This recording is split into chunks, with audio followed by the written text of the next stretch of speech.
Our story begins in a place of shadow, of labyrinths and of death traps.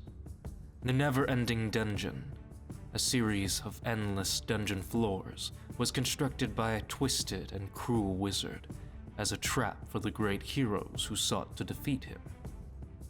Those heroes would find an unlikely ally in the dungeon, those born to defend it. Together with the dungeon born, they found a way to survive in this place despite its impossible nature. As the years dragged on, treasure hunters, criminals, and other such adventurers from the outside world would stumble in, joining this new society in defiance against the wizard's wicked intentions. Although the society clung to life in this place of death, they all continued to yearn for the world outside. Delving parties were formed. Expeditions went deeper and deeper. Some never returned. All continue in hope of a way out.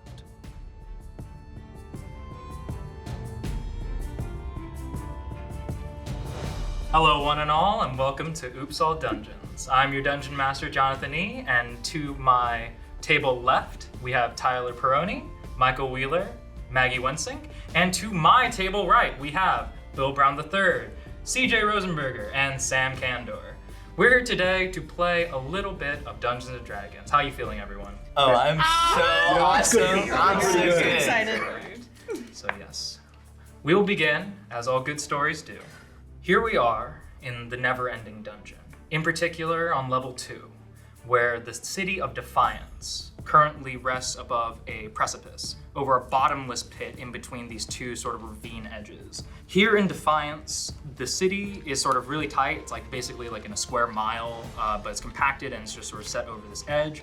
It took a lot of engineering, a lot of different types of magic, but most importantly, it took a lot of resource gathering from other levels of the dungeon.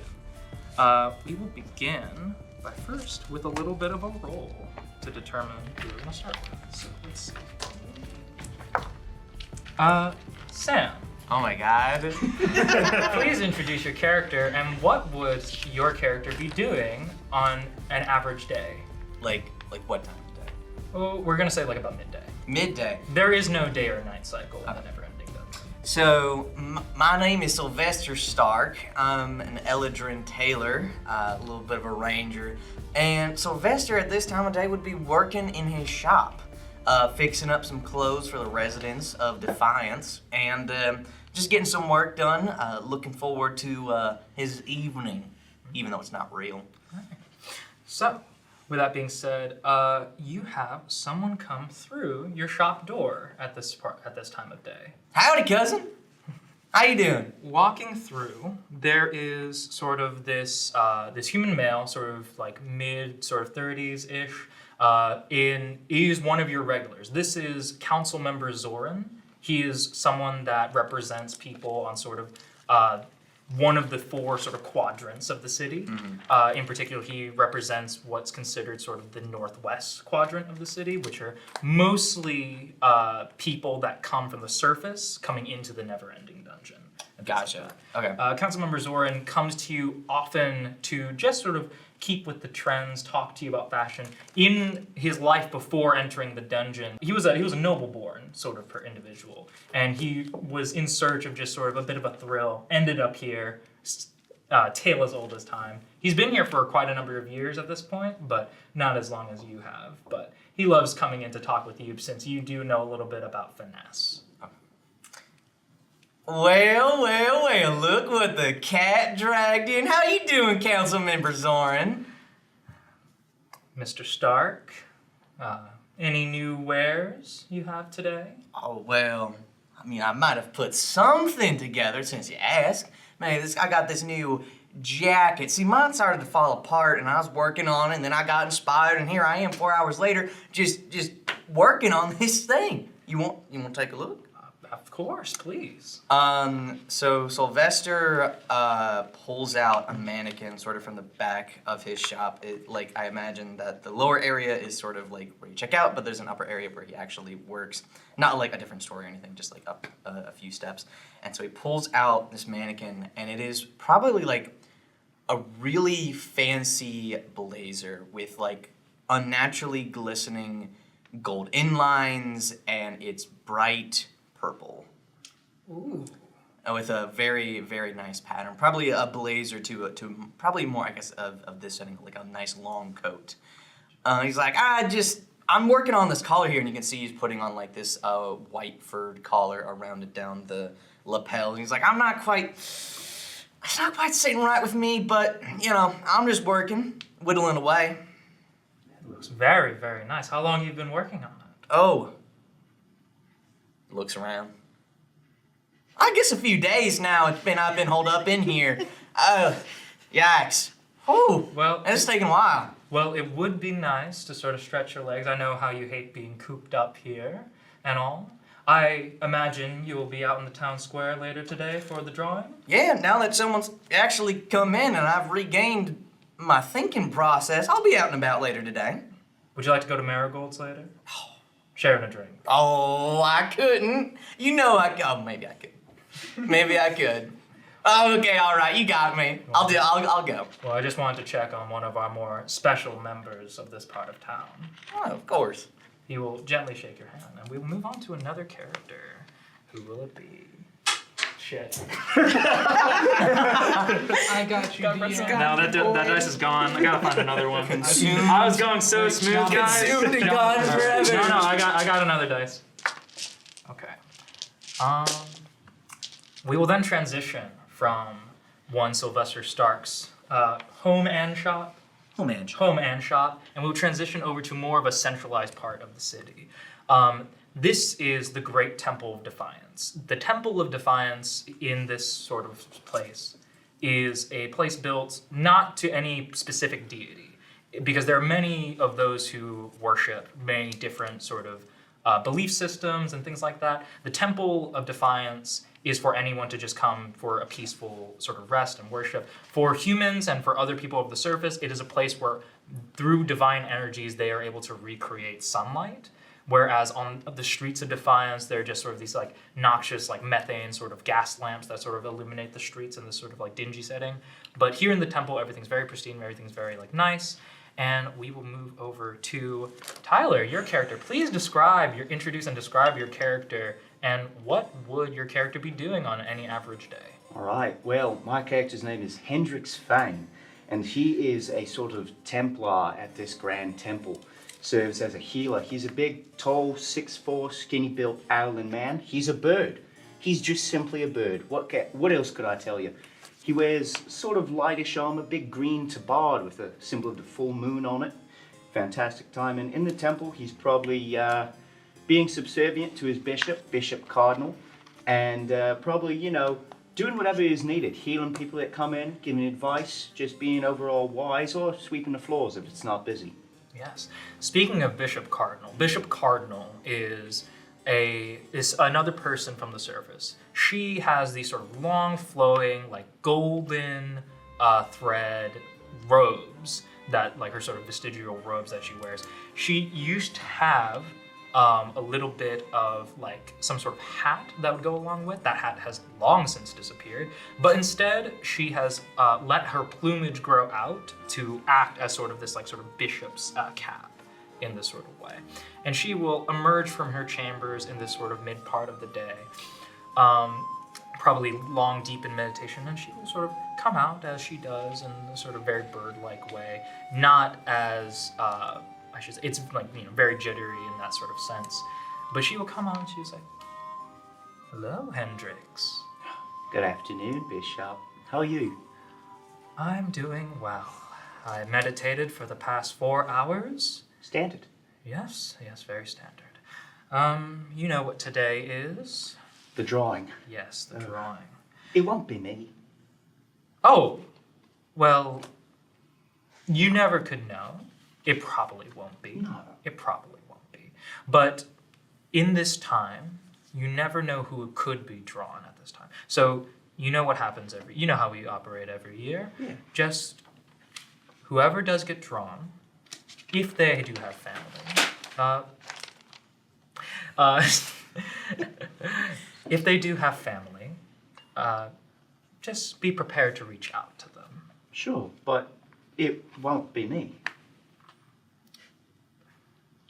My dear, one can never be so certain of the future.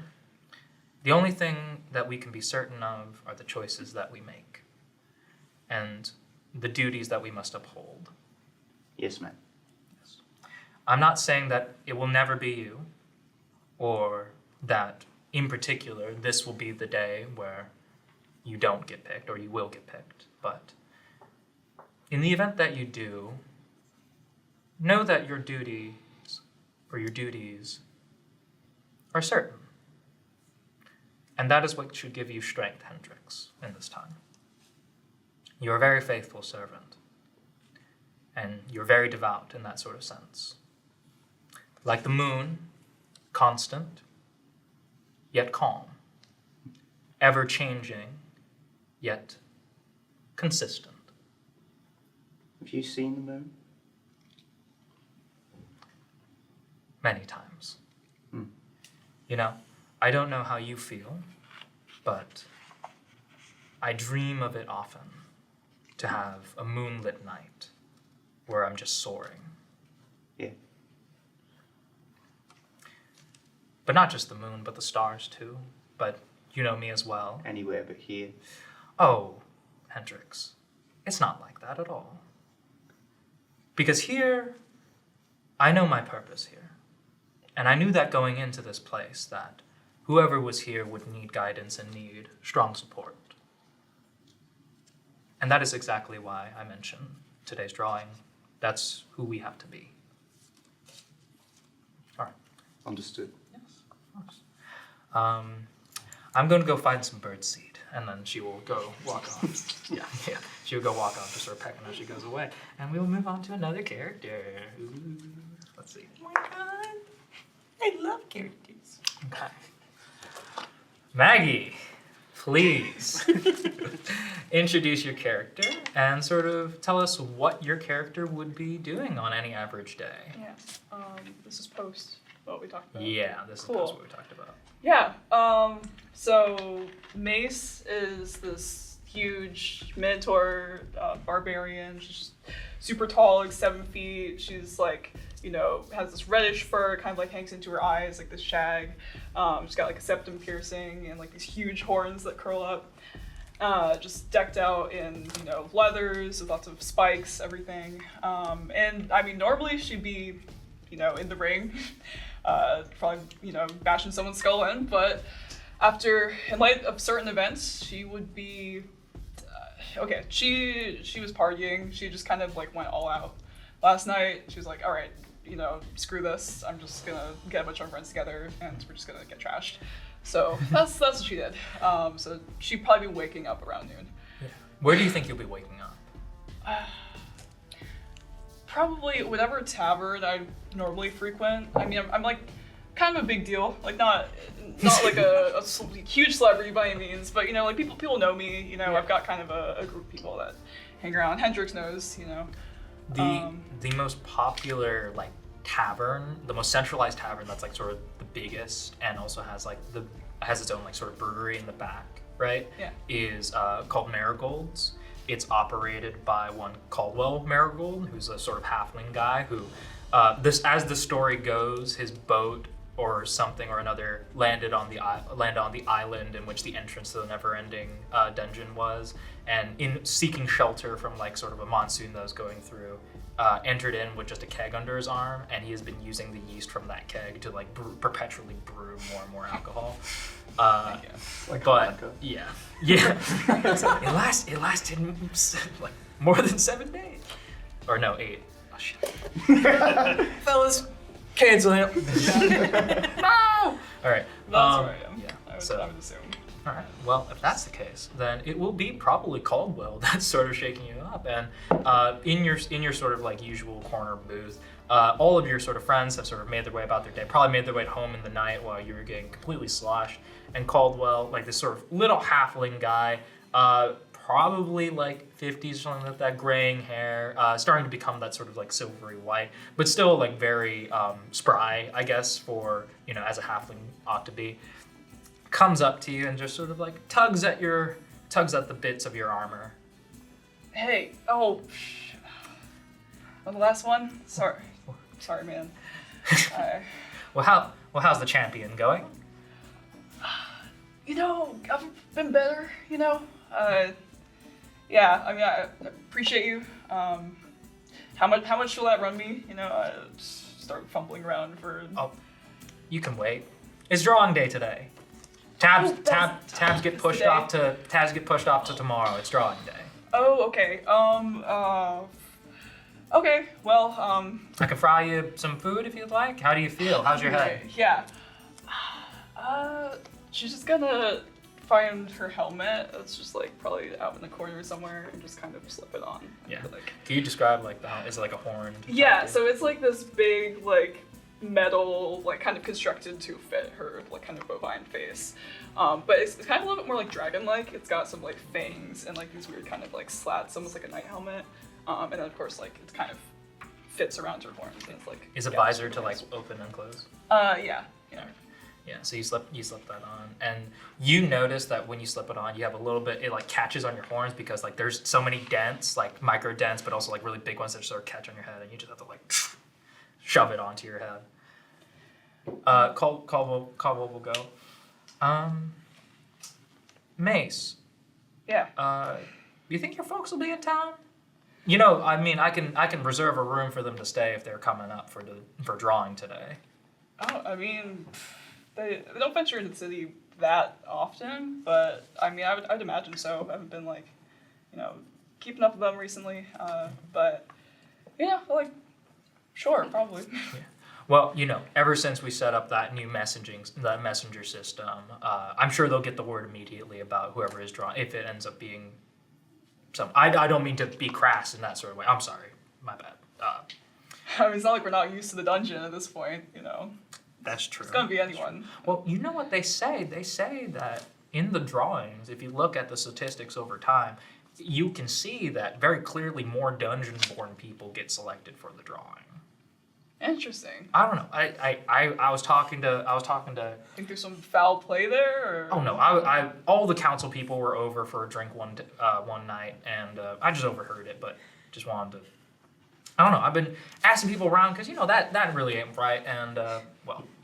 Yeah, that's messed up. That's true. Yeah, if it's true, you know, and you know, after drawing day, got to start planning for elections, you know, up for mayor again, and then he just sort of like very slyly like slides a button across the table over to you that says "Vote for Marigold." Keep it in mind. Hey, Fuck it. you're the champ. Appreciate you. We will move to the next person. I've so far not had to reroll, but I'm probably jinxing it now. No, I'm not. Michael, please. Please introduce your character and describe what they would be doing on an average day. Share with the class. Can I go ahead and scrape my character sheet off from the floor? Yes, you can scrape your character sheet off of the floor. Hold on, let me. Since we're interrupted for a moment, I would just like to say, for the briefest of nanoseconds, my brain went, what dice is he using to roll which person is going next? And I was like, wait a minute, that doesn't make sense. Yeah, I'm doing a D6. I'm doing a D20. I divide it into like I divide it into 6 ranges. So it's like if it's between this range, it's 3 guys. He has a little spinny wheel. It's like the wheel of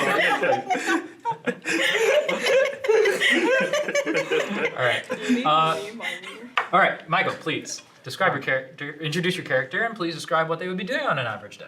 Hello, my name is MALAKAI NIGHTSPLITTER. I am a tiefling. I would say that currently right now I'm probably just like polishing up my breastplate, my armor, my weapons, just getting everything packed just in case that I get picked out for what is the day called again? The drawing. For drawing day. You know, just pretty much up at home. Probably gonna be like running down the stairs, just being like, Ma, it's day. Today is the day. Today is the day. What was your mother's name again? So my mother's name is Novia. She is an orc. Right. So your mother. Novia spelled Novia. Like girlfriend in Spanish? Yeah. Yeah, that's how you spell that. Your mother as a sort of like parental orc. What do you think your mom does? I mean, at first, she was a warrior until age caught up to her and everything.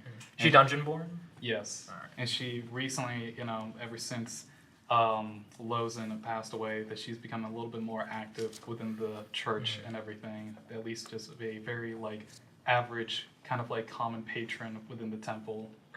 Also, how old is Malakai to be like, Mom, today's the day.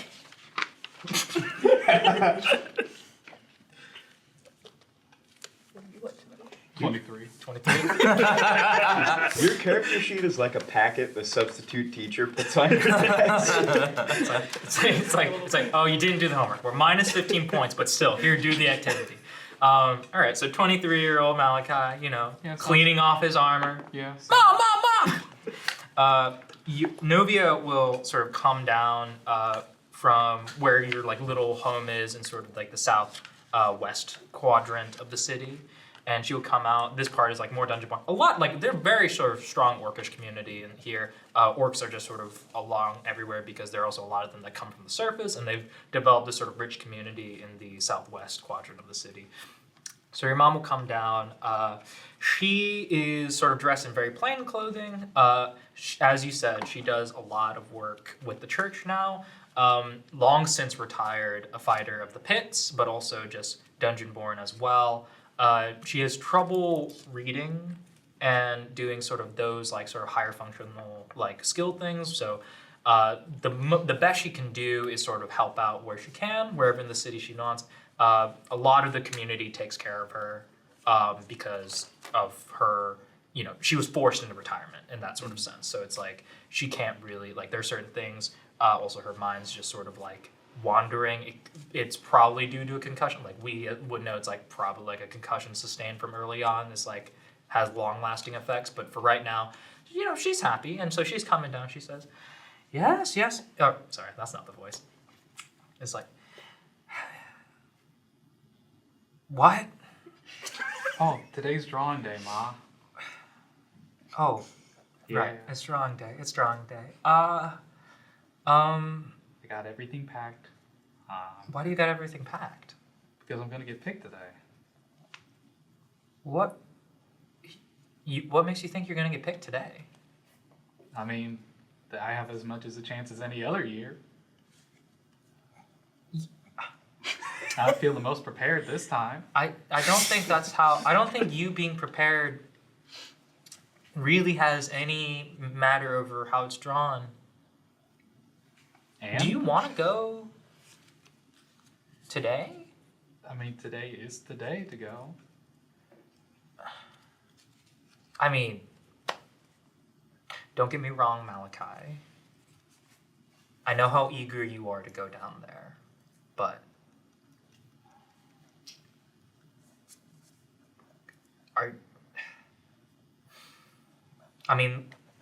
Lozen was only last year. Yeah.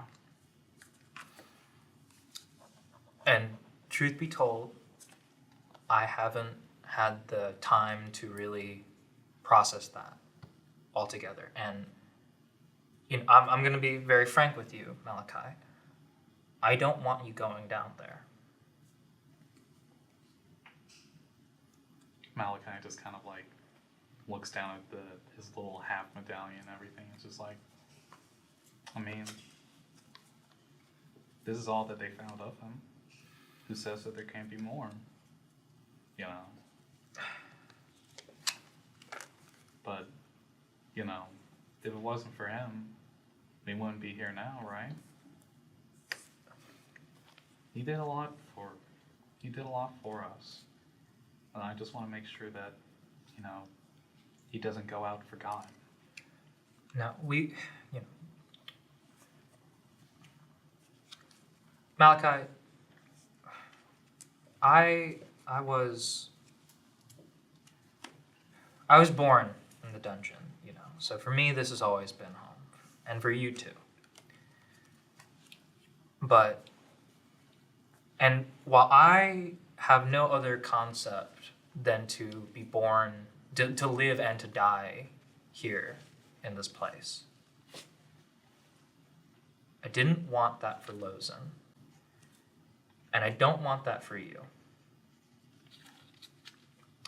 Someone else will go, and someone else will find what they need to find. It doesn't have to be you. And she'll like wrap a sort of like head, like sort of a head cloth around herself. I'm gonna go to the temple. Can I come with? She'll grab you and just sort of like rest you, and she's like, of course. And so you both go together, and you both start heading over.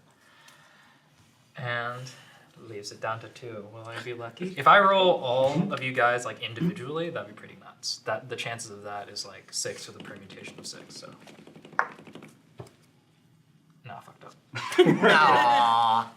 Oh, there you go. All right, Bill. Please introduce your character and explain what they would be doing on a typical day. All right. So my character is Dio Zorn. He is an orc. He is a back alley doctor. So I imagine during this day he's currently kind of in his office that he set up in his home, kind of in a dingier spot of town. But he's sitting back there, I imagine, kind of just polishing some tools. I imagine it's pretty quiet this morning since it's drawing day, you know. Not many people getting themselves scraped up in fights at the arena or anything. He's wearing a kind of dirty apron covered with a white jacket that he's got. After he polishes his tools, he hops off his chair, and the sound of wood thuds against the cobblestones beneath him as his peg leg kind of strikes down onto the ground. And he continues to clean up his office. Very good. Very good. Is it sort of a similar sense as like Sylvester, where it's like you have your shop and you have your living space? I imagine. Are you working in your living space, or are you working in your shop? I imagine down at the bottom in the shop. Okay. Is it closed today, or is it just like... It's open, but I imagine it's quiet. Well, if that's the case, you'll hear a tap at your front window, right? Yeah. Your shop is located... So there are 2 levels of Defiance. There's like the top level, and then there's like a bottom level where it's like sort of darker. I imagine your shop's there because that's where all the pits are. That's where the fight rings. It'll be the fastest way to get to your place. Here on this sort of second level, it's like dark and dingy, and like there are those gas lamps, as I mentioned before, but just sort of you see a shadow in the window, but you hear a tapping at it. And then quickly coming over, you hear a sort of creak before even the door opens. And you'll hear the door like... And entering before you is one Oz Merkbane. Oz is someone from your past, Dio. Oz was one of your crew members that had entered the dungeon altogether all those years ago when you had first arrived here. He was much in better health than now. It has been a great number of years. He has come to you many a times because he, as soon as he got in this sort of place, he became like really quick in sort of the fighting in that community of like fighters and things like that. And that's when sort of a lot of damage he sustained, and he wasn't able to sort of make it like to the right healer in time. So he has a lot of prosthetics, in particular, a large portion of his torso and his chest were like cleaved into multiple times by not a fellow combatant, like another person, but like beasts. He was a beast fighter, which is what got him like a really good reputation. But in this sort of sense, those hits, like he has a big metal plate that just sort of like cuts across his chest that just sort of like hold him together. And then his arm is just sort of this automaton of your own creation. Slightly crude. You wish you had better tools and with better like access to certain like fine crafted things, but it makes do. And he'll come in and go, Dio! Oz. He'll extend his hand out to you. Yeah. Dio will take it and give him a shake. Well, how'd you get yourself scraped up this time? Put it down. You feel that, Dio? Yeah. I don't get what you're purveying. What are you saying here? I can't close my hand. Well, that would be a problem. Yep. And he'll take his other hand and like twist it this way and be like, and just sort of hold it out to you. It's like, yep. every day goes by and another piece of me falls off one way or another. I saw a spring fly off the other night. And you were closed, but I figure I'd come in on drawing day when no one's around. Well, happens to the best of us, even when we're not made of metal and scrap. Here, hop in the chair. I'll see what I can do for you. He'll sort of take off his hat and sort of hang it on your hanging on hat rack. He'll take his sort of seat, and he'll just go. So, where has the time gone? I know what you mean. It's been a long time since y'all dragged me down here. Well, you know, one all for one and one for all. Yeah. We were all in it together at that point. You hear from any of the others in a while? No, you know, they don't bother me none. Not like you do. I figured that's why you make this shit so poorly. Feels like the damn thing's about to break every time I try to pick up a cup or something. Well, hey, maybe whoever they send off this time will bring me some better shit this time, you know. Well, won't be long till you have to pull me for scrap.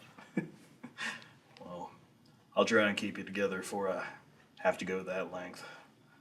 And Dio will go ahead and get his tinker's tools, you know, and start installing a new spring, get it cranked up, try and get it in there so he can move his hand. You up to make a little extra cash, Dio? Well, depends what you're offering me there. When was the last time you picked up a solid club? It's probably been 15, 20 years at this point. Yeah, that do no harm shit really got you stuck, huh? Well, Hippocratic Oath, you know all that. Yeah. Well, I'm just saying, always up for that rematch. Oh, well, I think you remember what happened last time. I don't know if we need a repeat of that. Yeah, how could I forget? And then like tap twice on like the fucking like thing on his like on his chest, and like there'll be the audible clang. It's 1-1 right now, you know. Granted, 30 years have gone by since the first one. Remember that bar? Oh my God, the bar. I think I lost 3 teeth that night. Reckon I was able to make new ones, but they don't chew as good. Yeah,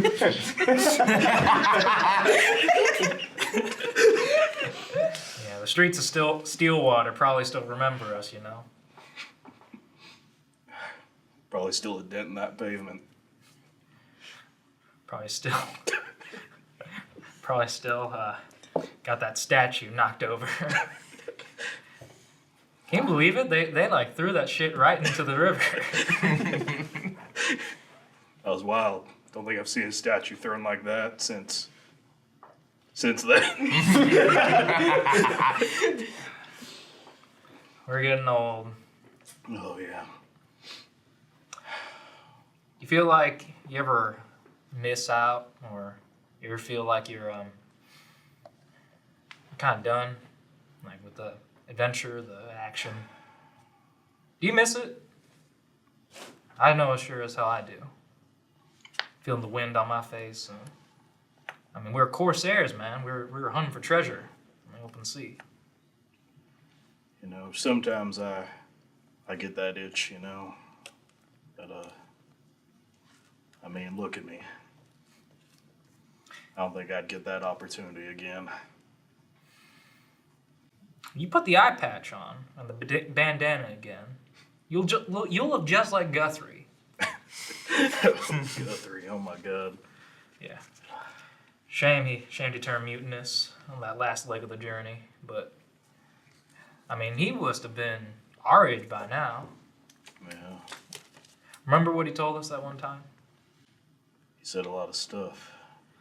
You know, I think about that one night when we were out in that sort of savannah area. Remember, like by the riverside? Yeah. I remember what he told me.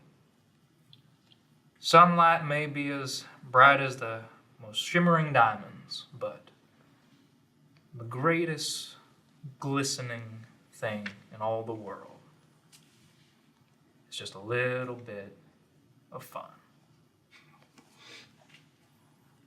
Hey, I don't think there will be any messing around today. Let's go grab a drink. Celebrate while these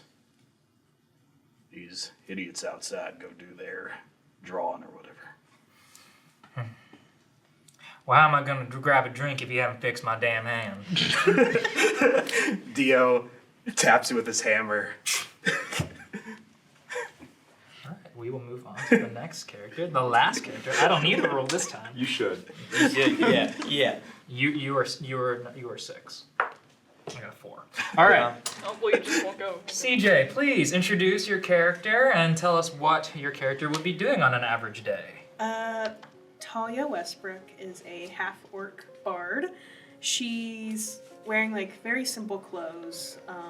She would probably be like in the town square trying to entertain the children before they're drawing by playing some music with her lute. So let me describe the town square to you guys. So most of Defiance is built off of like the stone masonry and the metal that's sort of dug out from like other levels of the dungeon that like that's their whole gimmick, right? Like that's the theme of the whole floor is like, oh, fine stone masonry and stuff like that. So long over like the sort of like almost like over 50 years that Defiance has stood or like was first like created, it's just like a hodgepodge of different sort of dungeon themes and stuff like that, just sort of all packed together to build this large sort of city platform over this ravine that's like over this bottomless pit and stuff like that. But the city square, I want you to think in that sort of sense where it's like all roads lead into the city, into the center square, and the center square in itself is like sort of an arena, like theater, where it's like there's a big stage in the center, and like steps leading down also act as seats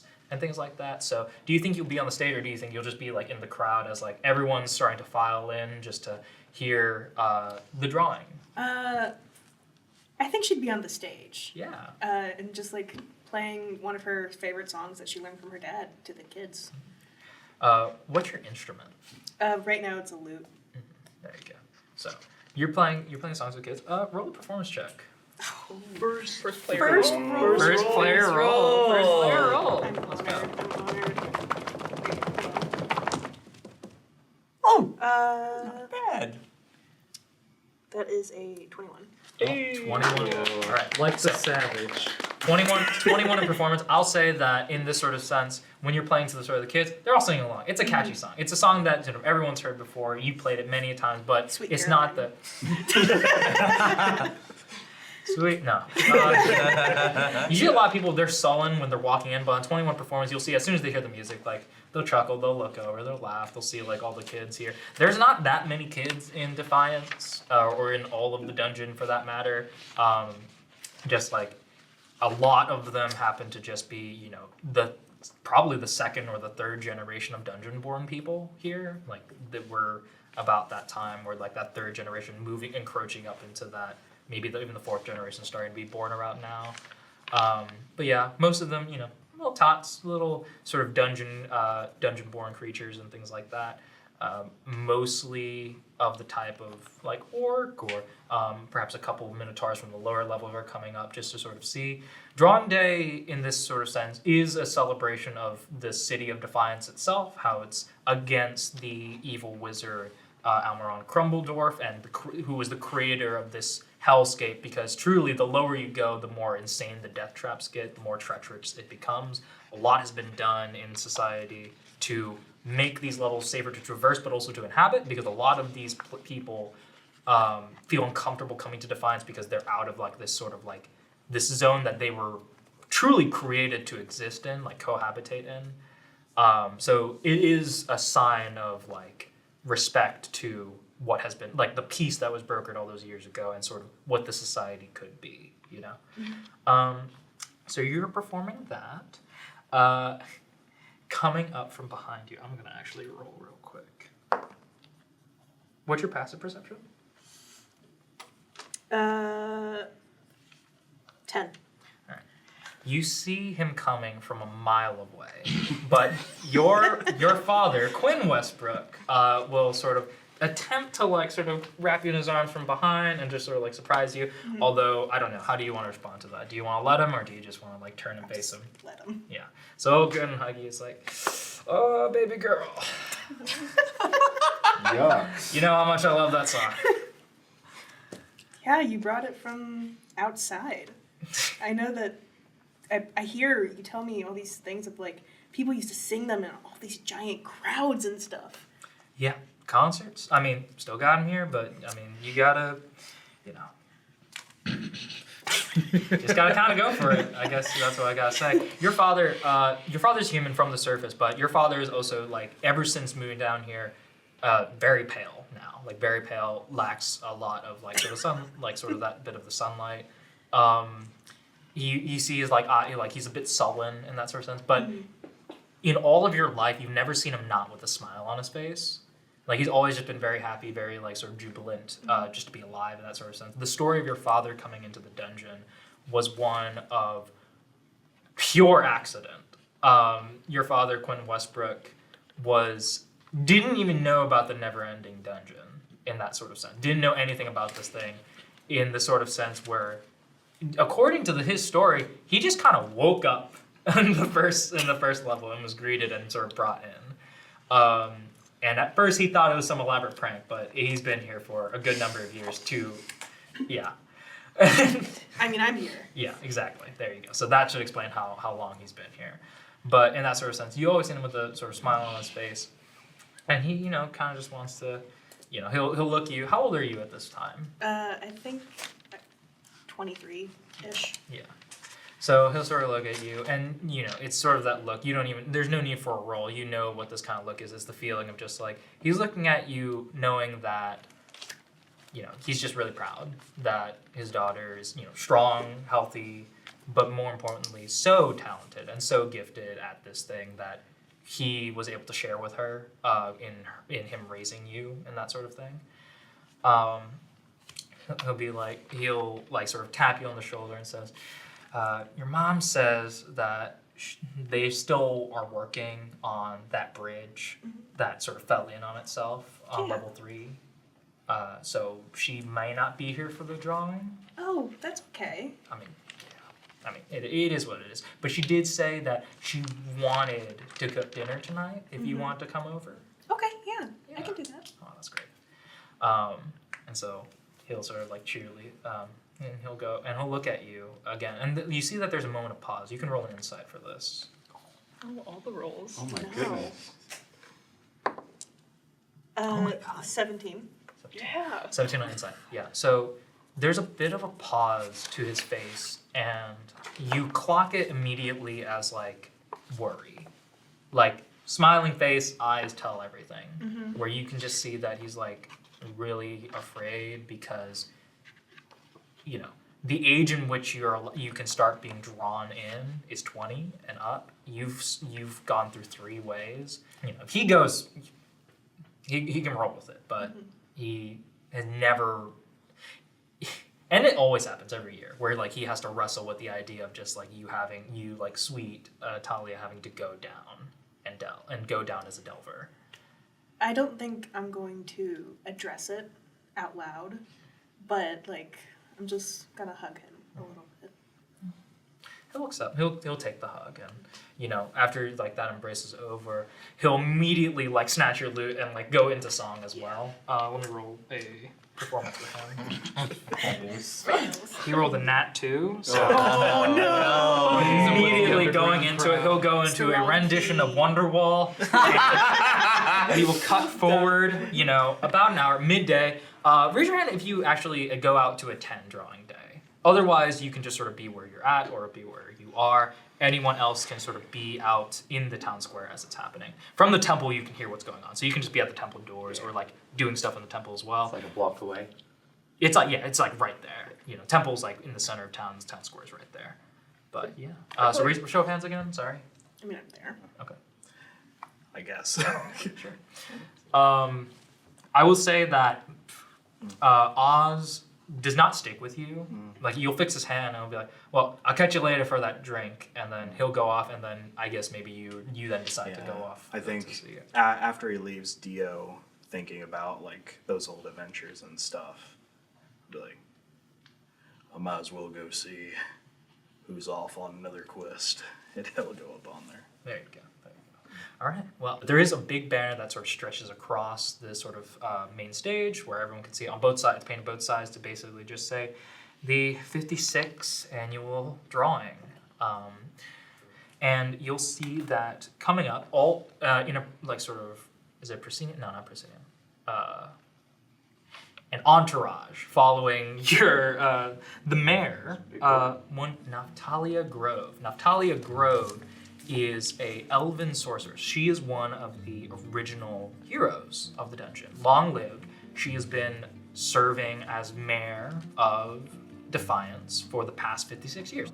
She is most well known for, like, her diligence and her initiative to be like, you know what, make lemonades from the lemons, provide for these people. Because otherwise, we're gonna run out of food, we're gonna not have water, we're gonna not sustain ourselves. But it's through her sort of decision making and her working with the different communities to sort of build up there. Most of the other original heroes aren't like that.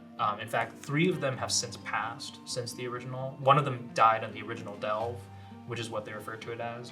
But she and, like, 2 others are still alive, but the other 2 are very much more reclusive. And she is just sort of very friendly face to the people. Still very, very young. She was young when she came in as an elf, and so here she's just, like, very youthful in that sort of sense. Often teasingly called by other people, like, baby-faced in that sort of way.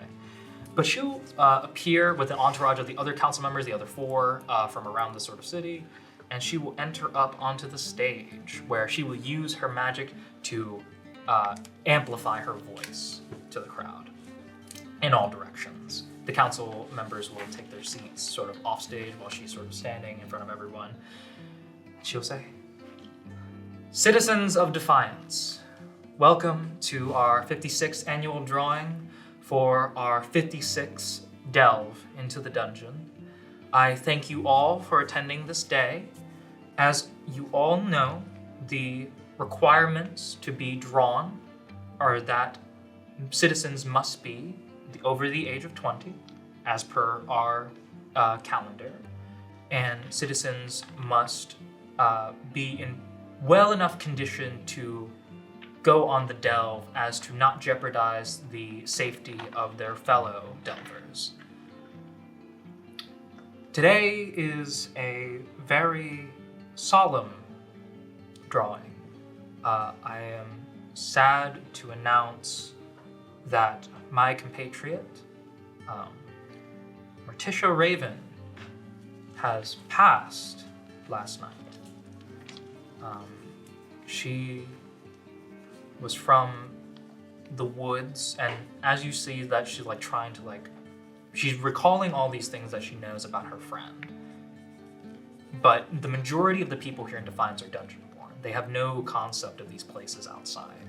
So when she talks about the Radiant Sun or these, like, forests, like, things that no one here, or majority of people here, don't know about, she has to stop and sort of pull back. She had a longer speech, clearly, like, very eloquently put. But in that sort of elven way, she'll, like, cut it short, regain composure. We will hold her funeral tomorrow.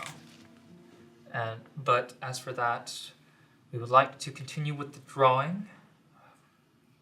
It's very hard for her to sort of go forward in this sort of moment. And she will stop and there's, like, an uncomfortable pause as she looks over to the council members, and everyone's passive perception. Go around the table real quick. Just 13. 13. 10. 10. 10. 11. 11. 10. 10. What is it calculated as again? 10 plus your perception modifier. 17. 17. Sylvester, keen-eyed as you are, you clock, eyeline, you'll follow where her eyes are looking at the council members. There is a seat. There are 2 seats, actually. They're empty. One presumably for her and one for someone else. You can roll an insight to determine, or to best, give an educated guess about who it may be. Do you have expertise in perception? Is that what that is? Yes, I do have expertise in perception. Look at this guy. Nat 5. That's a 10. It's 10.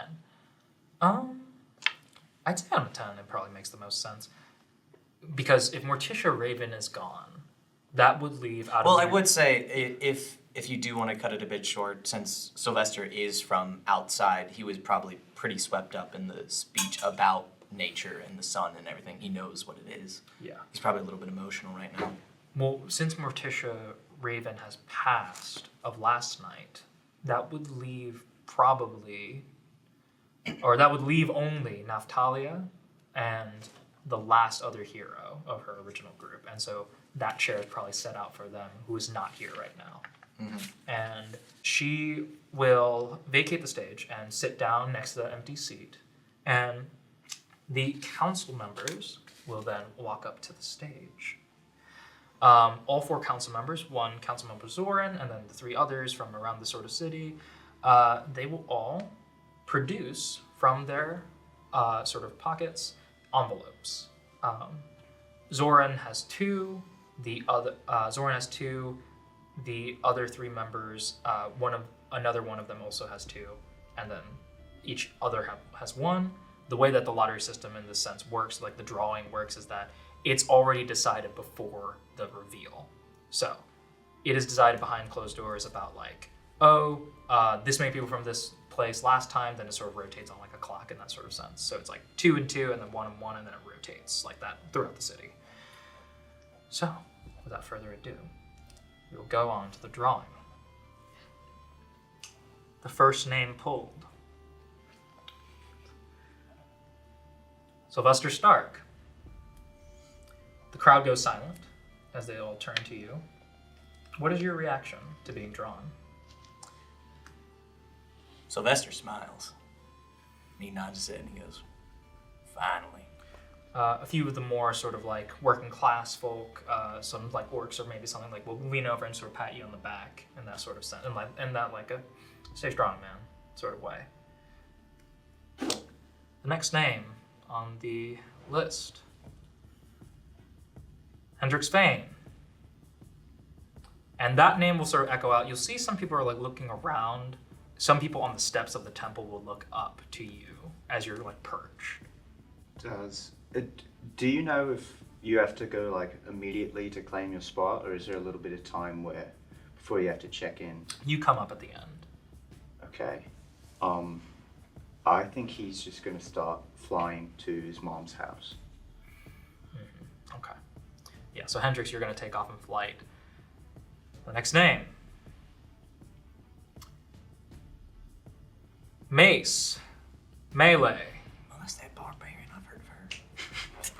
Yeah, from the crowd, actually, there is a huge, there's an audible gasp from the crowd as everyone's looking around for MACE, and MACE, you're in your helmet and stuff like that. What are you feeling? Are you gonna own the situation right now, or are you gonna do you feel I feel this might as well happen.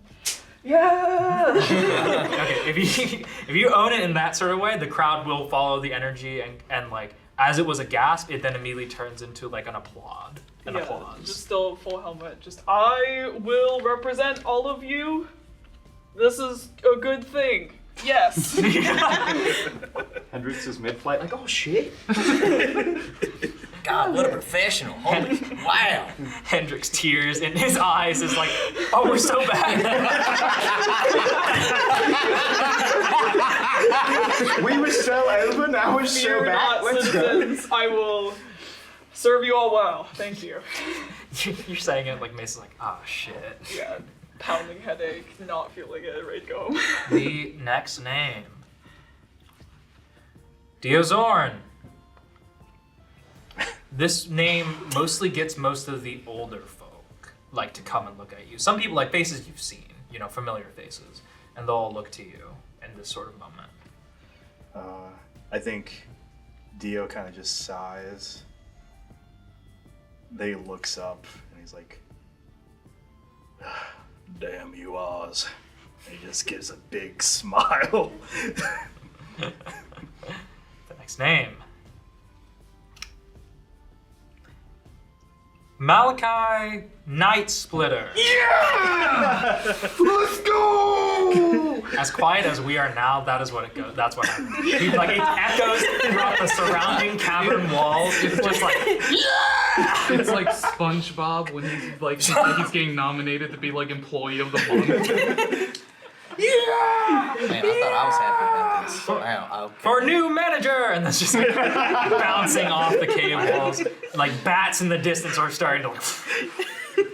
Hendricks so proud. I thought this was crying? important to me. Man. Yeah, Hendricks, but what the fuck? All right.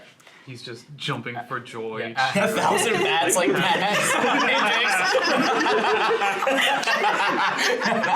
fucking fly around here. like a flock just like goes in your way. Just fall from his eyes. Finally! Malakai gets drawn, and I'm like, Oh, we're so done. It's so it was only a matter of time until an apple joke happened. First menu. The last name opens up very, very slowly. Bated breaths from the crowd. THALIA Westbrook. And what is your first reaction to that? Because there'll be a few claps and stuff like that. I think she was just kind of pause from like putting away her loot or whatever, and she'd look up at her dad. It's like, you know how I said like you've never seen him without a smile on his face? Mm-hmm. Not in this moment. In this moment, it is truly like in this moment, it's truly just like dead. It's like staring off at the stage, like kind of disbelief. You could only imagine like the thousands of thoughts like running through his head at this very moment. I think she just kind of stands up from her, like putting her loot away, and just stares. Like, what? The council members will then sort of applaud, like motion to applaud from the crowd. There's a large sort of like hoorays and things like that. They will say, as per tradition, those drawn are now the 56th Delvers. And this group will be responsible for the task of discovering a way out of the dungeon. This task before them is not one to take lightly, and so we must all wish them the best, providing them the best that we have, and our sincerest gratitude for the sacrifice that they may make. If your name was called today, please come up to the stage.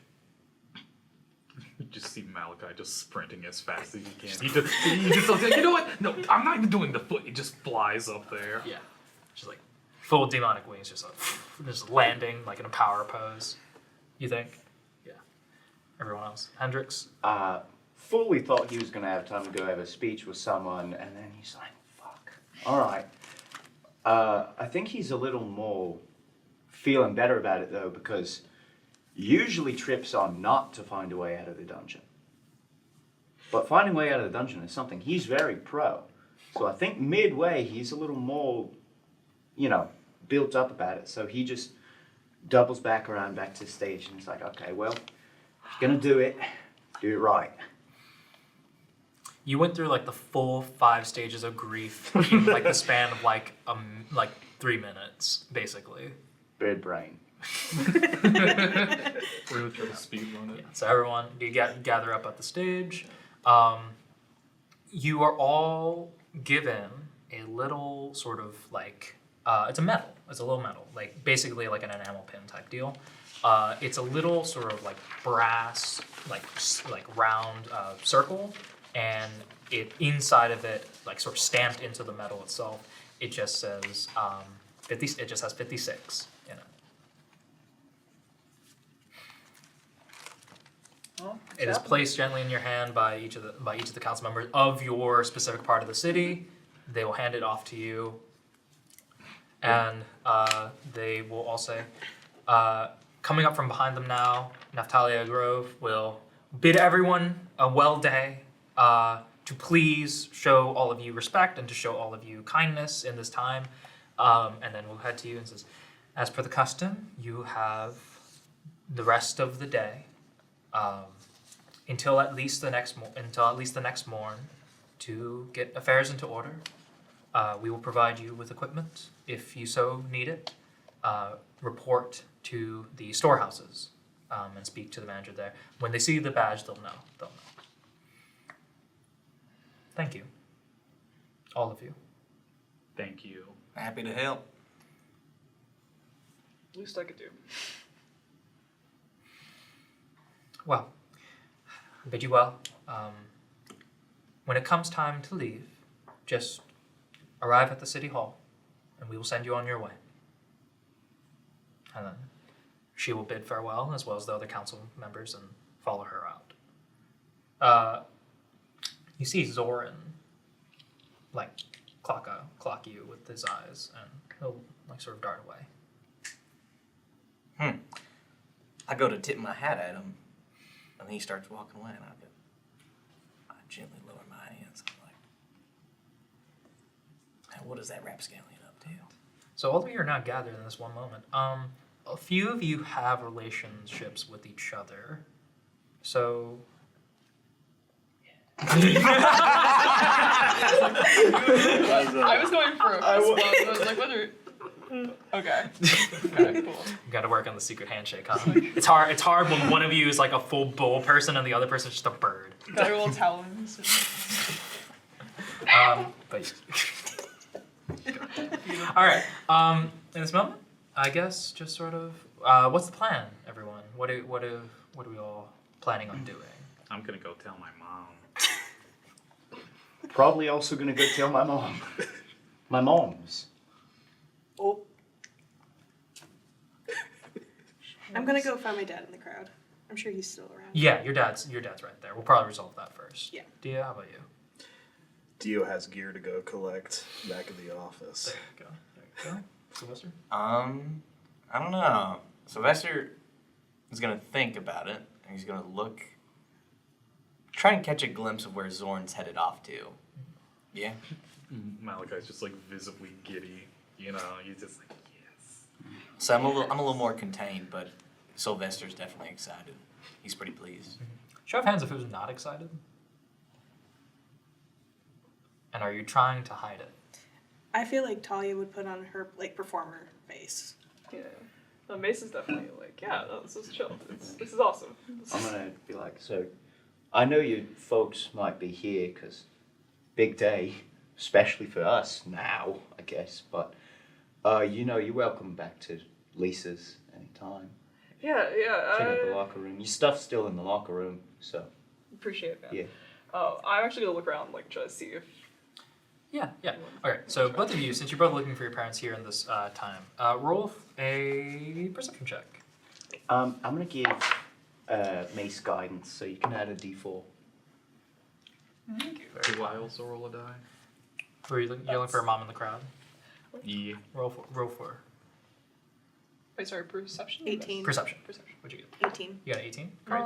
That's a 4. 4. With guidance. That is a 7. 4 with guidance. Did you get a 2 and a 2?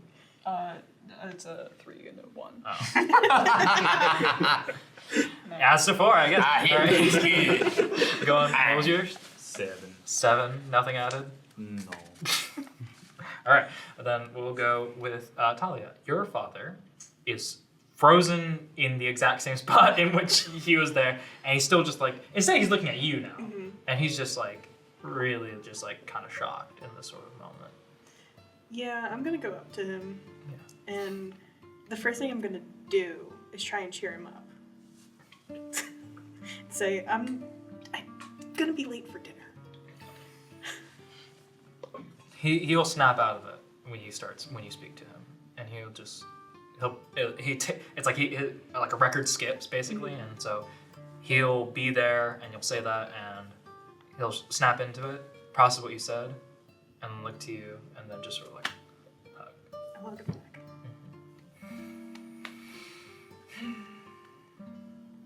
Your mom's gonna be so pissed. I'll let you deal with that. So he'll just like grab your head and like pull it in. Mace, on a 4, don't spot your family, which is really hilarious because you had probably the lowest DC to spot your family. They're all like 7 foot, probably. 7 at foot. least. Even when they're not geared up, they're geared up in that sort of sense. But you don't see your family here today, like in the crowd at least. So it probably, but you're not stupid, so like it probably just means that they weren't here today. Maybe they were somewhere else or like somewhere else in the city. You got a 7? That's 7. You got a 7. You don't see your mom either. And which is weird because she was right behind you when you popped off, when you got picked. It just ran so Let's quick. see. Where should she be? He's kind of just like trying to at least like piece it together. It's like, okay, it's either like back at home, back at the temple, or somewhere else. Even though that he doesn't like directly like, you know, see his mother, he's like, it's okay. I'll catch you later. I'll see you before I go. He tries to just like calm down a little bit and be like, okay, first impression. Gotta hit this off well. Got to do this right. I like your wings. Why, thank you. Do you have any of your own? Somehow, yes. What do you mean somehow?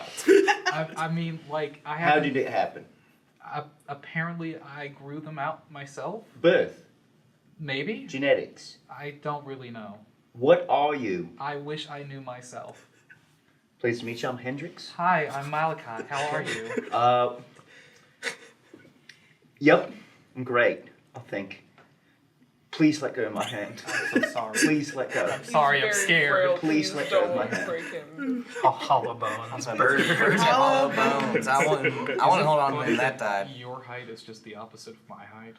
You're 4'6". Actually, I'm 5'6". What? You're 6'5". No.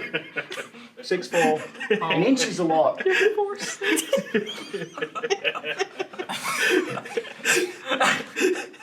All right. How'd your eyeball have time? Okay. We're gonna move on forward. So, what is everyone's plan to like get prepared before you go? You have a limited amount of time, but the city's open to you basically. There's a lot to sort of do around here in terms of like going to places, making arrangements. If you have a business, it's probably best to get that close sign.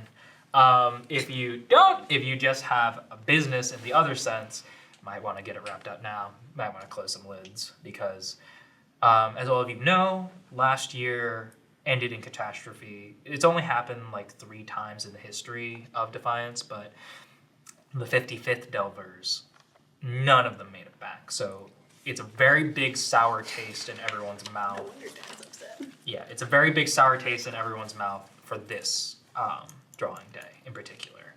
Because, yeah, it wasn't even like, as you said before, Malakai, they found a half piece of one Lozen's medallion, sort of loosely. It is uncertain where or how.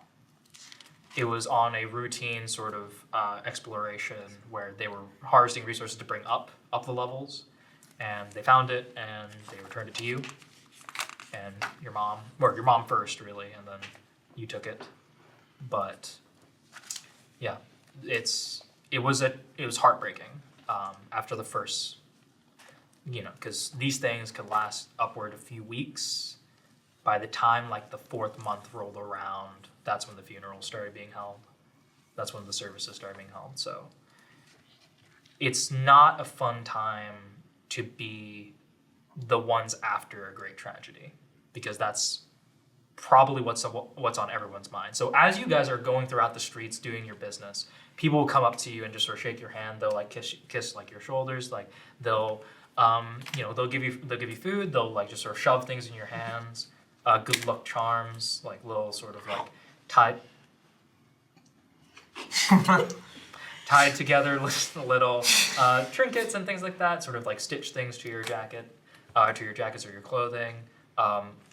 Put little like things on your head, like little like sort of crowns, sort of not made out of flowers, but sort of made out of like vines and things. I keep catching beads on my ears. Yeah, because they're so long. Yeah, I imagine you're playing it up where like they have like the little like Mardi Gras bee type necklace or like bead necklaces, and they're just like tossing and you're like, yeah, for sure. Yeah. All right, but let's go in left to right. Hendricks, where are you heading? Think dropping off a note at the temple really quick, just to be like, Bishop Cardinal, I'm sure you heard the news. You're gonna need to find someone else pretty quick. Sorry. And then I don't even think I want to speak to her, and I think I want to go, just like leave that in writing, and then go straight back to my mom's house.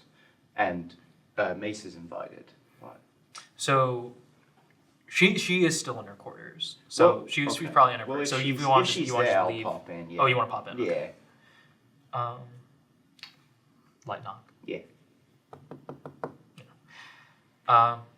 Come in.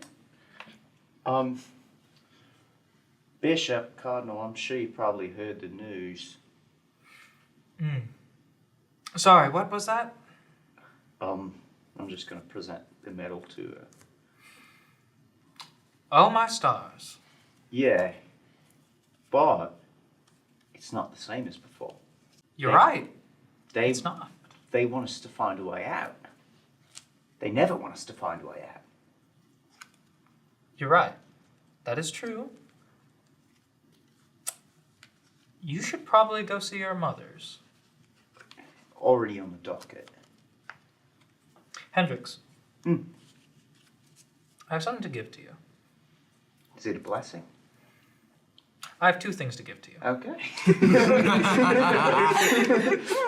Is it She will, she has talon feet, but she'll walk very briskly over to a sort of ornate little chest, a white little chest made of sort of like this quartz almost. Like it's a very, very heavy box. And you see that it's gorgeous.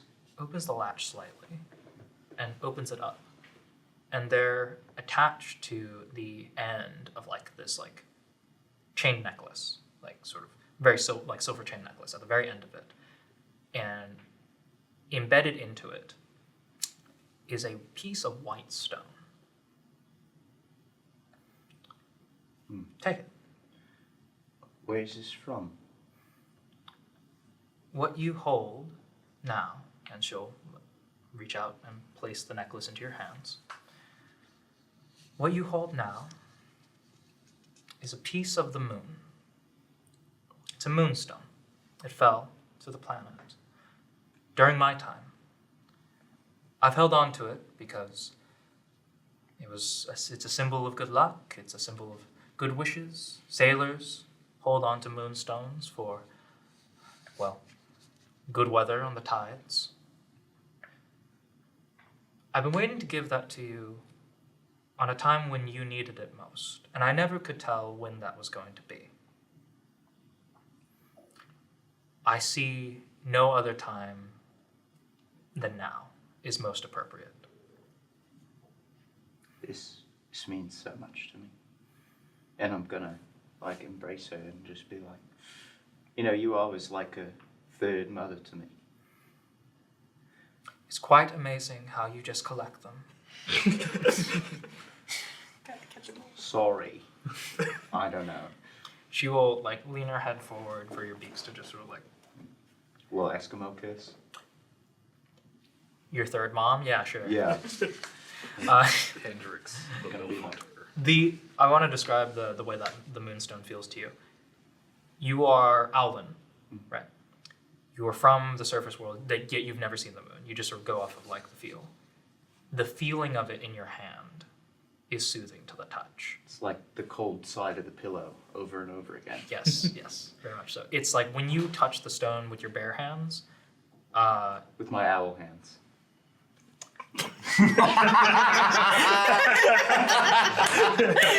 Come on, Jonathan. It's right there. When you, yes, with your fucking owl hands, all right? Yes, not your bare hands, your owl hands. Okay, when you hold onto the stone, everything seems to focus. But it goes back to what you said before. Purpose is clear, and your duties are clear.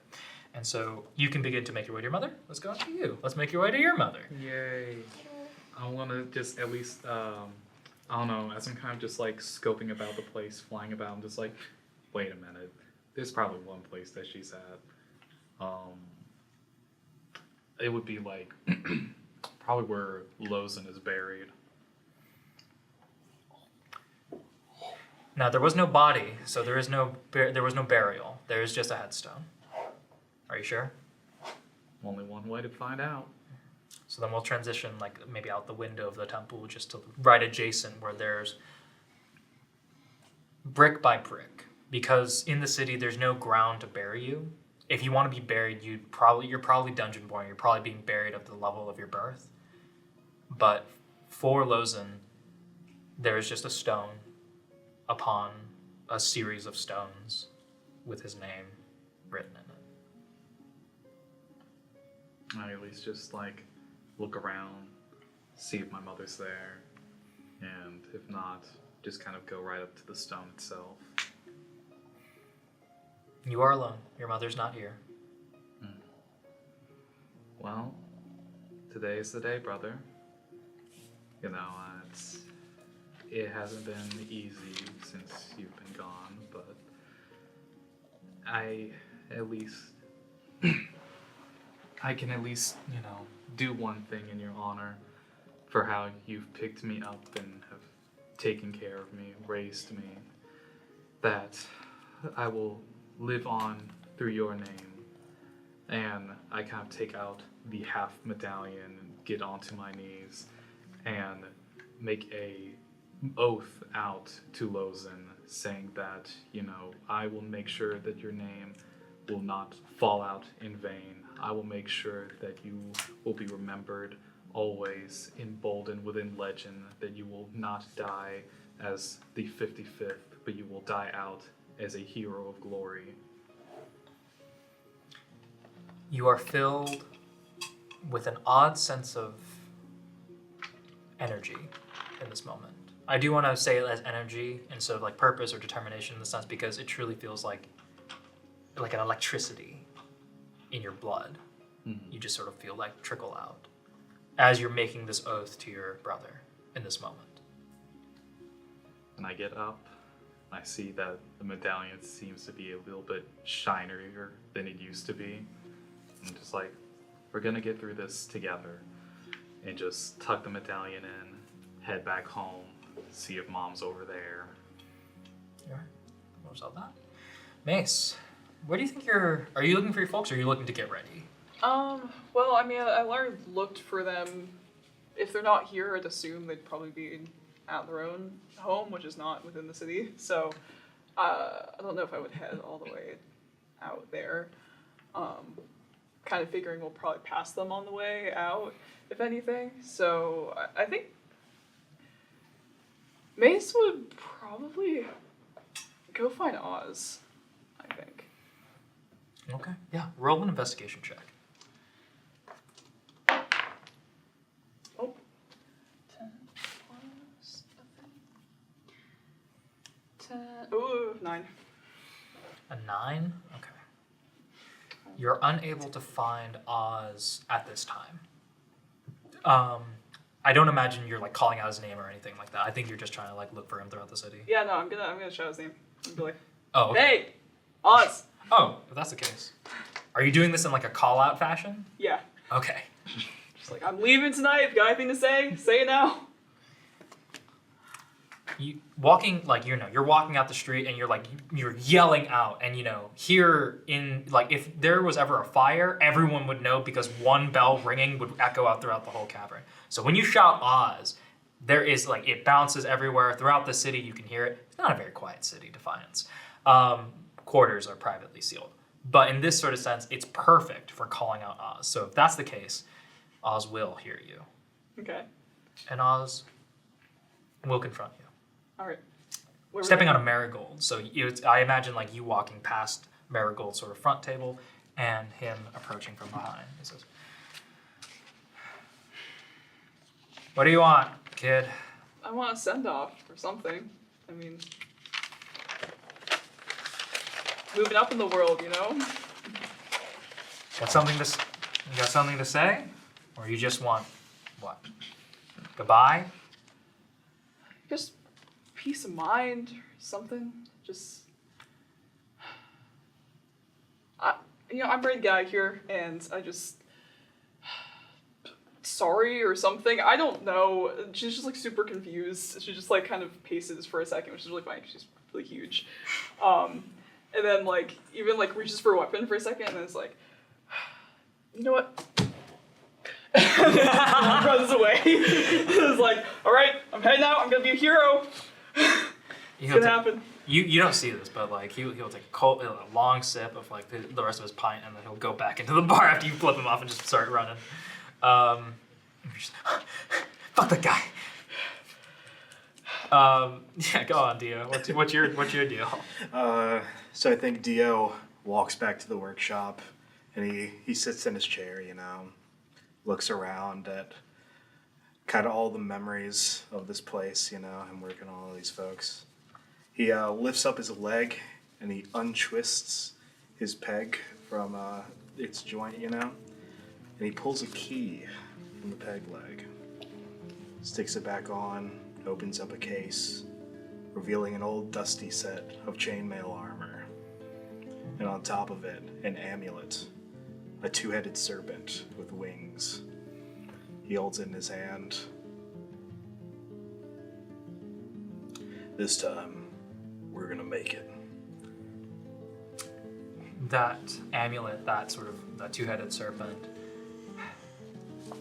as soon as you touch it, and what I imagine is a while, just takes you back to standing at the front of the helm, where just like the waves crashing upon, where most ships have like a lady at the front. That ship of yours had that serpent, just the waves crashing upon it, and you just remember the sea, the sound of the sea, and the sun setting overhead. Thalia? I think Your dad works in the warehouses, so he will take you there personally. And I imagine just like front counter, there's just you. Other people are just sort of like watching in awe of you because you just got selected, you're fairly young, and your father is throwing literally every piece of adventuring equipment into like a bin and be like, oh, you're gonna need these, you're gonna need, what else do you need? Bottles, rope, what am I missing? Grappling hook, lanterns, candles, torch is, flint and steel. How are you gonna light it without flint and steel? How about you lost your sanity is what you lost. You got your marbles in there, Dad? He'd be like, you never want to be underprepared. You never want to be underprepared. Oh boy. Okay. What else do we need? A 5-pound iron, 5-pound iron, crowbar, 50 feet of hemp and rope. set of screwdrivers. You want a bag of 1,000 ball bearings? I do. You never know. You never know when you need them. I think I'm just gonna let him talk. And you said my mom was working on the 3rd level? Yeah, she works construction, so. Okay. Yeah, I'm just gonna let him talk and like disassociate for a little bit and just let him do his thing. It makes him happy. Like helicopter parent on like the first child or their only child moving out to college is like you're in the Target aisle and they're just sort of throwing everything in the cart because that's what you gotta have this. You can't go without this. I mean, what are you gonna do if you don't have this and let's say you get sick or You need paprika. yeah, it's like Don't forget your turmeric. yeah. Cumin, man, like come on. How are you gonna cook? How are you gonna cook anything without it? How are you gonna do the cumin shuffle without it? The Cumin Shuffle. We all know it. Yeah, Donovan. The Cupid Don't Shuffle. make that up like something is like this is a real thing. Alright. But anyways, you're just gonna let it roll? Yeah, should have gotten him a dog or something. That's so sad. Alright, let's go into Sylvester. Sylvester, what are your preparations looking like? Dramatically less. I walk back into my store. I flip the close sign around to let people know I'm not open for business no more. Reaches up to a coat rack, and he puts on a blue shirt which matches the sort of undertones of the peacock vest and a white cowboy hat. And he walks over to the counter. He fastens a belt and he puts his best lady Priscilla, stows her away, and he grabs a bit of rope and a bag, and he is. Would you say that Thalia's house is on the way to Marigold's, or is Marigold's closer? Marigold's is in the center of town.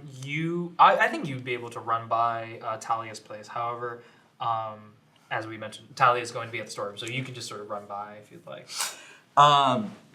So, what would you say is the animal population of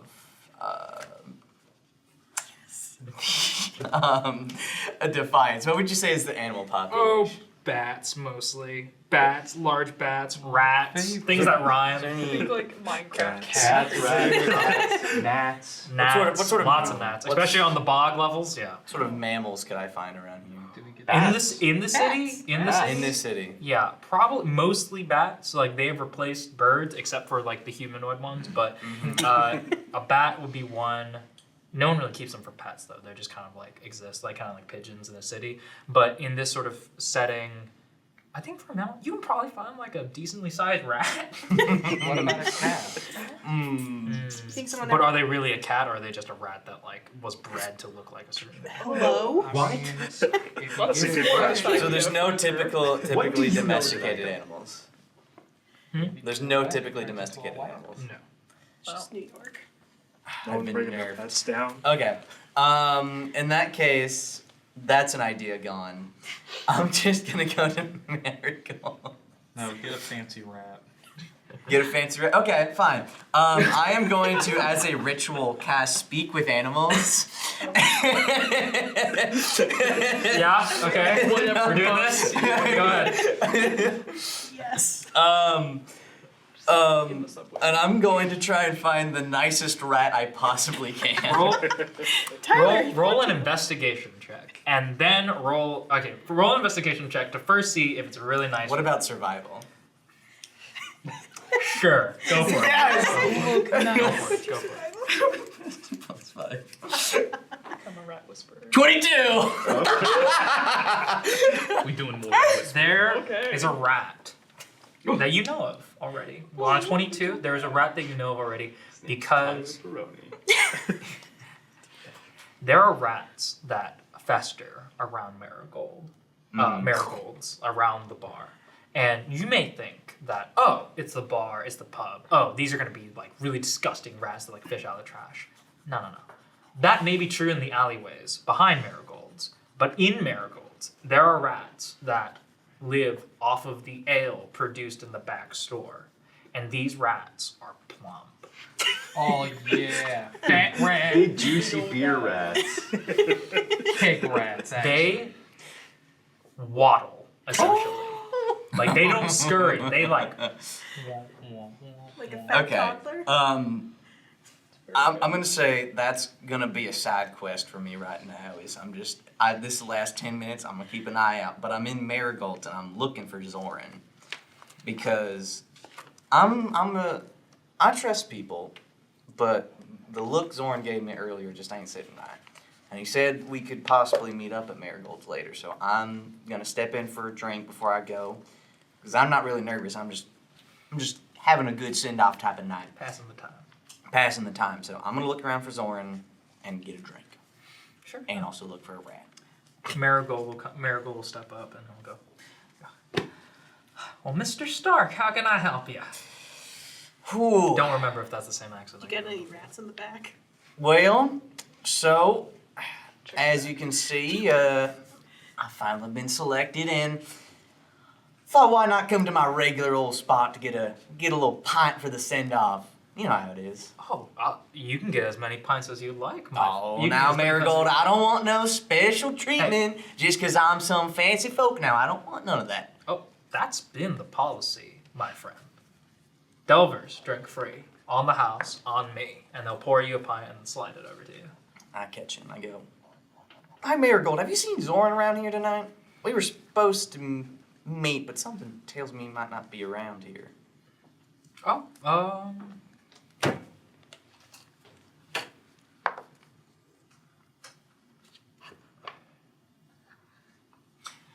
him and the other council members are probably having dinner.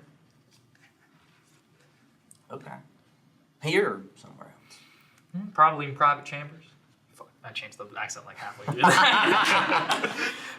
Probably in private chambers. Okay. Still a southern accent. Ruined! Sorry. Continue. Well, if you could just, I know while you're walking around Fort keeping an eye on the other patrons, could you just keep an eye out for me? I'm looking for him. You want me to tell him that you're looking for him? Nah, we had plans. Just making sure everything's all right. Well, I'll keep my ear out. Good man, Marigold. Thank you very much. Of course. Let me know if you need a refill on that. I already drank it. No.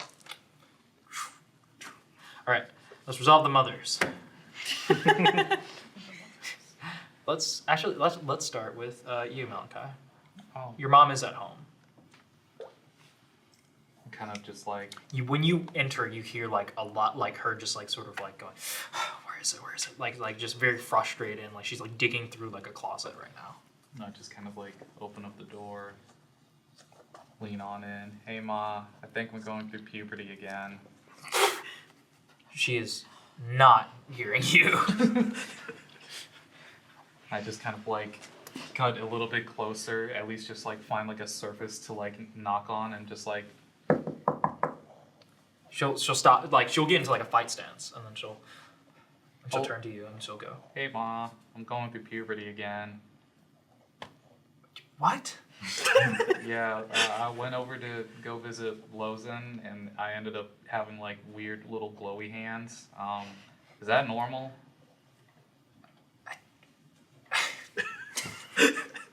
I don't. Malakai, Yeah, Ma. do you?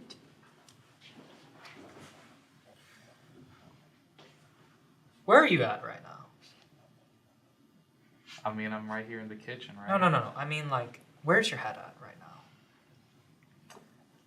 I mean, I've been trying to at least push the, idea, the worry, and all that jazz down.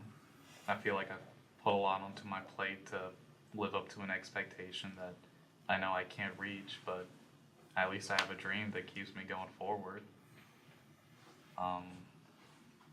I accidentally broke an owl's hand today. Why? I got nervous and I clenched up. Malakai, you can't go. But I have to. No, you don't. We are gonna find our way down to a little level. We're gonna hide out with, the family. And they'll find someone else. They don't need you to go. I mean, Malakai is just kind of like devastated, but at the same time, this is like the only family that he knows. And he's at least trying to come up with a reason. He's trying to come up with something to see if that there's a way to convince her, but like, I feel like this has to be like a moment that's solely on his for once, instead of anybody else's. And I think that Malakai just kind of like, tries to stop his mother from pacing about looking for something. It's just like, Listen, I know Wilson was a lot better than I was at a lot of things, but you didn't tell him though. So why tell me?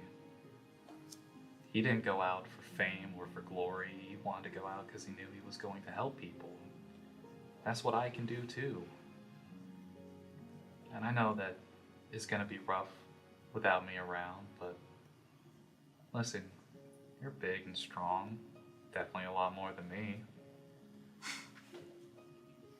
And you can do it all without wings, so. Listen, I'll make it back. I'll promise. Throughout whatever happens, if anything goes awry or goes wrong, I'll hightail it and come right back home. Tears like full like down her face in this moment as she like holds her mouth. She'll nod. And then you'll see like something click in her head, right? And she'll like look around, and then she'll go over back into the closet, and then above the shelf, there is like a small little hole, and she reaches her hand up there, and she like opens up a secret compartment, and she will reach in and pull out like a dusty yet fully pristine lantern. Before you leave, get some candles from the storehouse. Mm-hmm. That right there guided me through many things. I hope it can guide you too. I mean, you're all the guidance that I need. And she'll just hug you. Love you too, Ma. On to you. Add a Lantern of Revealing, a magical item, into your inventory. Which mother are you looking for at this moment? They're often not in the same place. And are you looking for both or just one? If I gotta pick one, I'm gonna pick Lisa. I'm really upset you made me pick one. It's the working day. Sorry, go on. Yeah, but I guess he's gonna fly over to the pits, where is probably where Lisa is. Yeah. Yeah. Right now, bare knuckle boxing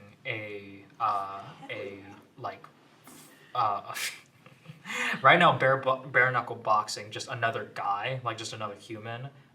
You see your surrogate mother, Lisa, and Lisa FAINE, and you can see that she's like taunting this guy, like egging him on, and then a 1-2 like sort of like shows him what's up, and when he sort of backs up, she's like she sees you, and then she says, "All right, take 5," and she's pissed. She's marching over to you right now. Like you can see it like on her face. She's like, I'm not ready. I can't. Like I want to, but I can't. Are you talking to me? Or are you talking to? I'm talking to Lisa. She's gonna walk, like just keep walking, like straight up to you. So, where do you think you're going?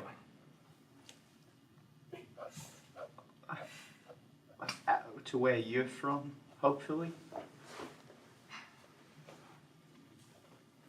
I heard the news, and she'll sit down and like start undoing like her boots, right? And you see over in a butt, she'll spit, and like there's like blood, like in her gums and that sort of way. So like she'll spit out into like a bucket. I heard the news. How are you feeling? Like I'm not enough. Weirdly, like an imposter. Someone going with me, full armor. I shook his hand and I can still feel it. It was an hour ago, and I'm going with Mace. You know Mace. She's incredible. And there was a man in a luxurious coat that was handsome and dashing, and I'm sure could probably kill me with just a smile. Beautiful young maiden that could play the lute like no one. And then there was some dude with one leg. I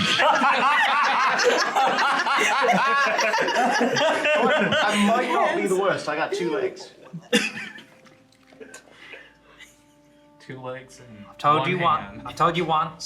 I'll tell you 1,000 times. She'll get up, crack her back, crack her jaw. You got soft skin. Your bones weigh Nothing. practically an eighth of a human.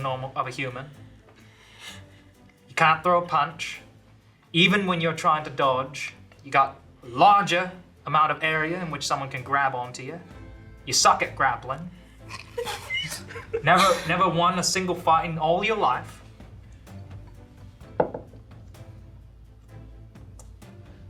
But I don't know who else I would want to see join the others. That means a lot to me. You kind of like broke me down and built me up. I'm a fan of that. Well, I hope you're used to it. I'm doing it all your life. You want to spar? You gotta get ready. So you want to spar? No, I mean, you gotta get your gear. And Hendricks is going to cast a spiritual weapon. Let's spar. Alright, give me a second. And you'll see that she will fully pop her arm back and go. Alright. Put on the helmet. But Mom, I don't want to put on a helmet. Put on a helmet. Okay. How old is Hendricks? 24. Everyone matures very slowly around here because it's all built around like the fight pits and shit like that. So it's all just like, fuck you, fuck you. It's like, all right. So we will actually fast forward much further later on. So I'll say that no luck finding anyone, but essentially what ends up happening is that you all gather as requested later on. You get the things that you need, the things that you know that you want to take with you, good luck charms, things like that, clothes, change of clothes. Yes, what's up? How many candles do I have? Well, I'm going to say that right now we're going to resolve any equipment stuff. So at this very point, any requests for any other equipment other than your starting equipment. So we're going to basically say that in this moment, the starting equipment that you're given is the stuff that you're being given by Defiance at a part of your journey. Any requests so far about anything in particular? Hand. Rope. How much rope? 50 feet. Okay. You get one bundle of 50 feet of rope. Can I go ahead and grab Smith's tools? Yes, of course. Add Smith's tools to your inventory. How many candles would you like, Michael? How many can you legally give me? I will allow you to take 10 candles with you. Can I have a healer's kit? Yes, you can add a healer's kit. You have proficiency, right? No. You don't have But I have really high wisdom. I do. Does it make sense for me to have proficiency? Yeah. Okay. Add proficiency. Okay. We're cool like that. But yeah, go on. Anything else? No? Can I get a shield? A shield? Yes, you can add a shield to your inventory. Yeah, me as well. Yes, add a shield. Can I get the rat?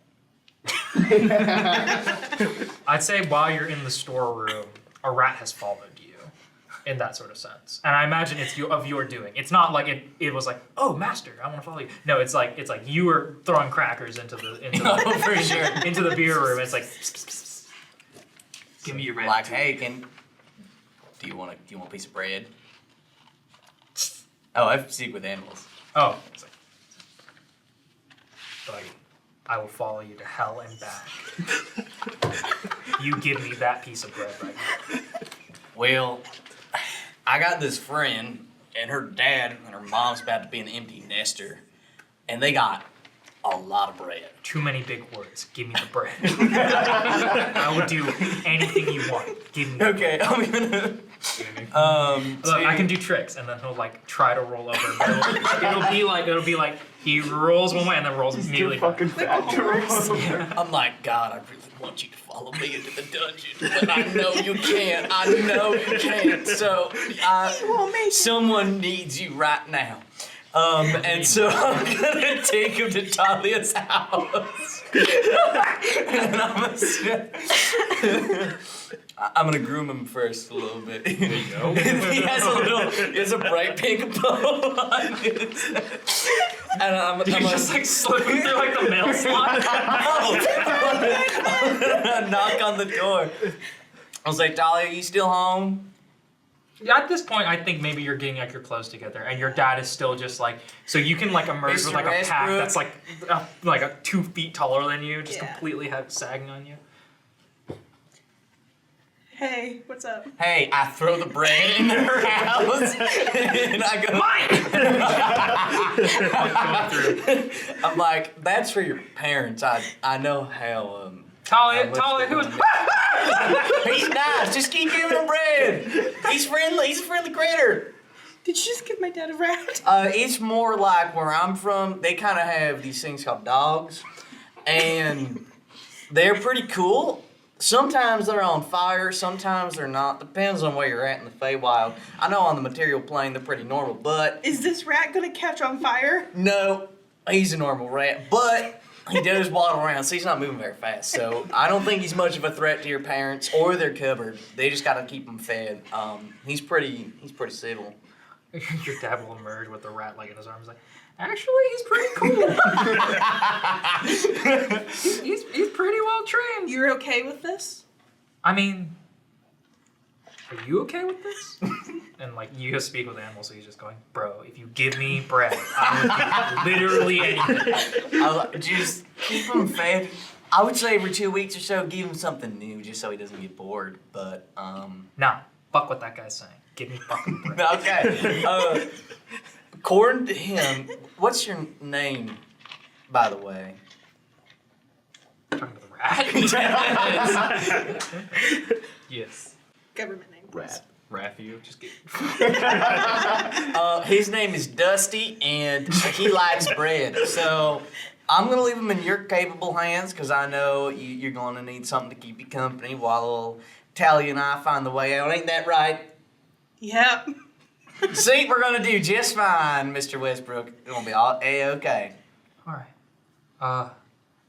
Well, I'm gonna try to like the rat's doing like, you know, the worm on a string thing where like he just sort of like just like crawling up around him. It's like, I'm gonna figure out where to put this little guy. Oh my god, my mom's gonna kill you. Hey, Go find Thalia. Huh? Oh, I love you. And then he'll come and hug you. And then he'll say, if you try to run in your mom on your way down. Yeah. Say goodbye. I'm sure she's. We heard probably it. shouldn't tell her I'm about sure the she's- rat. I'll let dad deal with the rat and mom. Does she know you're going yet? Nope. Oh, well, that'll be fun. We're gonna get the equipment. So with everyone getting their equipment together, everyone's sort of meeting up. Y'all meet on the portion of Defiance where it's like the step off into the other house. So it's like, it's a ravine, right? So it's like side of the cavern here, side of the cavern here, bottomless pit, Defiance built over it. You're on the side of it where when you progress down that way, you'll find the door that leads down into level 3. You're meeting on basically like the edge of town, essentially. There are people that live within the wall, like in the cavernous walls, people that are, or dungeon board that are more naturally suited for enclosed spaces and things like that. A couple of the dwarves, like the rough-hewn like rock, to live there. And so here at the edge, wishing you farewell, is only one that is Naphthalia Grove, and she's the only one there at the moment. Soon following up behind will be Bishop Cardinal, who sort of like, you know, wishes you all. And before, and you know, they're greeting you, like everyone's sort of trickling in at about the time when it's the beginning to start heading out. There is a surprise guest coming in, actually, a surprise person that you hadn't seen. In fact, I think only maybe Sylvester or maybe Dio have seen it. The rest of you are fairly young. Guthax, the Chosen, arrives. You see that he's sort of bound up in a white sort of cloak and that sort of stuff. This Guthax the Chosen, Guthax abandoned his family name in the world because he was he was a part of a prophecy to destroy the wizard Almiron Crumpledorf and to cease his evil activities. He was the one to basically have everything rested upon his shoulders for the safeguard of the world, to see Almiron Crumpledorf brought to justice, and ultimately has remained in mostly hermitage after all this time. Him emerging out surprises Naphthalia and Bishop Cardinal as well, but Bishop Cardinal more reserved because, like, you know, no personal connection there. but he will emerge at, like, whoever's the last person to come in, basically, he'll emerge from basically the shadows, and he'll approach. He's bearded, he's white hair, he's a human, but he's like, you know, late in his life at this point. I know not all of you may know me, but my sincerest, best wishes to all of you. The best of luck, of all things. You can see that underneath the white cloak that he wears, he's still wearing a full set of like enchanted armor, just like down, like all the way down. And at his side, like this sort of magical sword. He is still, though, just very old. The young adventurer that originally came down here is no longer. It is just this sort of very jaded looking old man. And he kind of like has like this moment of like hyperventilation where he's like trying to think of the next thing to say that would be appropriate. But then THALIA calms him. Some sort of calm emotion spell upon him. If you see the wizard Almiron somewhere, somehow, and then THALIA's trying to like get him to stop talking, but he's like, if you see him, run. And then like he's like starting to like break down that sort of thing, then THALIA will like usher him away, and then she will look over her shoulder and go, Bishop, please, if you will. And the bishop will say, all right, come here, gather around. So, are you all ready to embark upon your quest? Yes, I am, Cardi B. As I was born to be, Bishop Cardi. Well, she will raise her hands over all of you. Don't celebrate him on that. I've been waiting for it. It was a topical reference to American culture. Cardinal Bishop. It didn't hit me until I was like, wait a minute. It's the other way around. It's Bishop Cardinal. Cardinal. It's Barty C. Cardinal Bishop is a different character. No, I'm just kidding. Write it down. So, Bishop Cardinal will extend her hands outwards to all of you. She'll say this. A blessing. To all and any power, divine or otherwise, please see that our people, the bravest that we have, find their way through this never-ending dungeon, that their task may be completed, and that they may find their way home to us. We humbly pray and we wish. Amen. Amen. Go forth. Be brave. Be true. But be safe. And so Dio will be the first to take a step off. Oh, okay. I'm following right after Dio.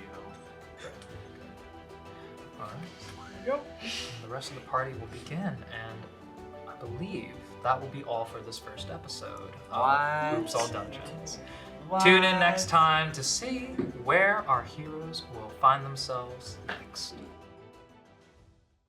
You see a big streamer that says, "Welcome, 56 Delvers!" And you can see that they've striked through 55th Delver and put a 6th. Will open up, revealing a massive eye. Well, that's not good. Say hello to the first monster. The Door Monster! 24. I've been dealt 24. No. damage. It hits to hit for 24. Oh, yes. And then to hit for 20. Dirty 20. Yeah, that hits. Okay. Come on, Bob. You got this. This What? guy's got a.